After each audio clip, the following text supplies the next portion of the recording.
Hello বন্ধুরা, আমার নতুন একটি ভিডিওতে তোমাদেরকে অনেক স্বাগত। সবসময় মায়ের রেসিপি শেয়ার করি, তাই জন্য ভাবলাম আজকে একটু তোমাদেরকে নিজে রান্না করি আর নিজে একটু শেয়ার করি। হোক না ভুল ত্রুটি, কী আছে, তোমরা তো আমার বন্ধু, তোমরা তো আমাকে মানিয়ে গুছিয়েই নেবে, তাই না? তো চলো আজকে তোমাদের সাথে শেয়ার করি রুই মাছের একটা পাতলা ঝোল। তো ফার্স্টে এই মাছটাকে ভালো করে ধুয়ে নুন হলুদ মাখিয়ে না আমি ভেজে নিচ্ছি। আর এদিকে দেখো মাছ ভাজা কমপ্লিট। আর তারপর কড়াইতে যেটুকু তেল ছিল সেটার মধ্যে আমি আলুগুলো দিয়ে দিচ্ছি। তো আলুগুলোকে না আমি একটা আলু কেটে নিয়েছিলাম, তোমরা চাইলে একটু বেশিও আলু দিতে পারো। তার সাথে একটুখানি পেঁয়াজ দিয়ে দিলাম, কারণ আমি ওই যখন পেস্টটা করেছিলাম সেই পেস্টটার সময় আমি একটুখানি পেঁয়াজটা কম দিয়েছিলাম।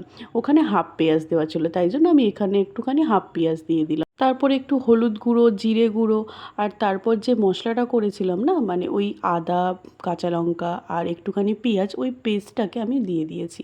তো দেখো এটা দেওয়ার পরে তুমি ওই যে বাটিটার মধ্যে যে একটু মশলা লেগে থাকে না, সেটা জল করে দিয়ে দিলে তাহলে একটু ভালো হয়। তো সেটা তোমরা চাইলে নাও দিতে পারো। এটাকে আমি দিয়েছিলাম, দেওয়ার পরে একটু ভালো করে আমি এটাকে কষিয়ে নিচ্ছি। তো তারপর দেখো একটুখানি কাশ্মীরি রেড চিলি দিয়েছি, যেটা একটু রং হওয়ার জন্য, তোমরা চাইলে স্কিপ করতে পারো। তো তারপর মশলাটাকে ভালো করে কষাচ্ছি। তো আর তোমরা চাইলে কি চেরা কাঁচা লঙ্কাটাও দিতে পারো, নাও দিতে পারো। আর আমি দেখো কষানো হয়ে যাওয়ার পর একটুখানি জল দিয়ে নিচ্ছি, তোমরা জলটা নিজেদের মাপ অনুযায়ী দেবে। তো দেখো ওই যে কড়াইতে যতগুলো মশলা লেগেছিলো সেটাকেও একটু ভালো করে কাচিয়ে নিয়ে জলটাকে আমি ফুটতে দিচ্ছি। তো ঝোলটা অনেকটাই ফুটে উঠেছে, এবার মাছগুলোকে দিয়ে দেওয়ার পালা। তো চলো মাছগুলো আস্তে আস্তে আমি দিয়ে দিই।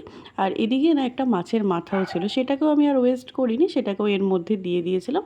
তারপর মাছের ঝোলটা ভালো করে ফুটছে, ফুটতে ফুটতে যখন দেখবে আলুটা সিদ্ধ হয়ে গেছে, তখন বুঝবে না ঝোলটা অলমোস্ট রেডি। তো এবার নামিয়ে ফেলা যাক। তো চলো আজকের ভিডিওটা কেমন লাগলো অবশ্যই জানিয়ে, কিন্তু দেখা হচ্ছে নতুন আরেকটি ভিডিওতে। টাটা।